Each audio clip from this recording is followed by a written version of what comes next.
आज आम्हा सर्वांच्यासाठी एक आनंदाचा आणि अभिमानाचा असा क्षण आहे की या देशाचे घटनाकार आणि भारतरत्न डॉक्टर बाबासाहेब आंबेडकर यांनी या देशाला जी घटना दिली, या घटनेच्या आधारे आज देश पूर्ण जगाच्या पार्श्वभूमीवरती प्रगती करतोय, सर्व क्षेत्रांमध्ये प्रगती करतोय।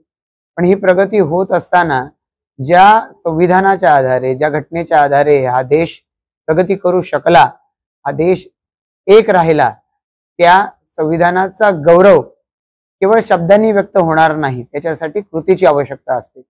एकीकडे या देशाचे पंतप्रधान माननीय नरेंद्र मोदीजी हे पंतप्रधान झाल्यानंतर त्यांनी 26 नोव्हेंबर हा दिवस संविधान दिन म्हणून साजरा करायचा अशा पद्धतीच्या सूचना केल्या आणि देशभरामध्ये तो साजरा व्हायला सुरुवात झाली। आणि आज महाराष्ट्र राज्यामध्ये याच संविधानाच्या आधारे येणाऱ्या कालावधीमध्ये आम्हाला नवे विद्यार्थी घडवायचे, नवनव्या क्षेत्रामध्ये प्रगती झेप घ्यायची असेल तर या संविधानाचा विसर कोणालाच पडता कामा नये, या उद्देशानं महाराष्ट्रामधल्या सर्व औद्योगिक प्रशिक्षण संस्था म्हणजे ITI मध्ये संविधान मंदिराची स्थापना करण्यात आलेली आहे। या देशाचे उपराष्ट्रपती माननीय जगदीपजी धनकर यांच्या हस्ते हे आज कार्यक्रम संपन्न झाला।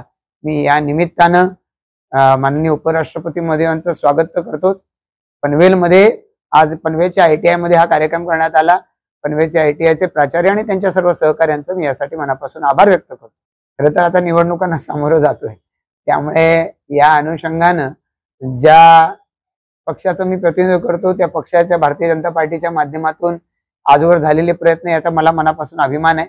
येणाऱ्या कालावधीमध्ये या प्रयत्नाला अधिकाधिक बळ मिळावं, सर्वच विद्यार्थ्यांना आणि विशेषत्वानं जाणत्या विद्यार्थ्यांना या संविधानाच्या बद्दल जे कुतूहल आहे ते कुतूहल त्यांच्या संस्थांनी, शैक्षणिक संस्थांनी ते कुतूहल जागं ठेवलं पाहिजे।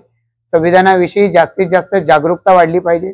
देशाच्या भावी नागरिकांना या सगळ्यातून अधिक चांगलं आणि अधिक योग्य काम करण्याची प्रेरणा मिळावी, अशा पद्धतीच्या कार्यक्रमांचं आयोजन केलं गेलं पाहिजे। मी माननीय प्राचार्यांचं, त्यांच्या सहकाऱ्यांचं अभिनंदन करतो की त्यांनी या निमित्तानं रांगोळी स्पर्धा, चित्रकला स्पर्धा, निबंध स्पर्धा, वक्तृत्व स्पर्धा अशा वेगवेगळ्या स्पर्धांचं आयोजन केलं। आज कोणीही कुठलीही टेक्निकल अशा प्रोफेशनची निवड करू दे, पण त्याला या संविधानाविषयी आस्था असली पाहिजे, आत्मीयता असली पाहिजे। या दृष्टिकोनातून झालेले हे प्रयत्न स्तुत्य आहेत, अनुकरणीय आहेत। मला खात्री आहे की येणाऱ्या कालावधीमध्ये अधिकाधिक संस्था या अशा पद्धतीच्या कार्यक्रमांचं अनुकरण करतील।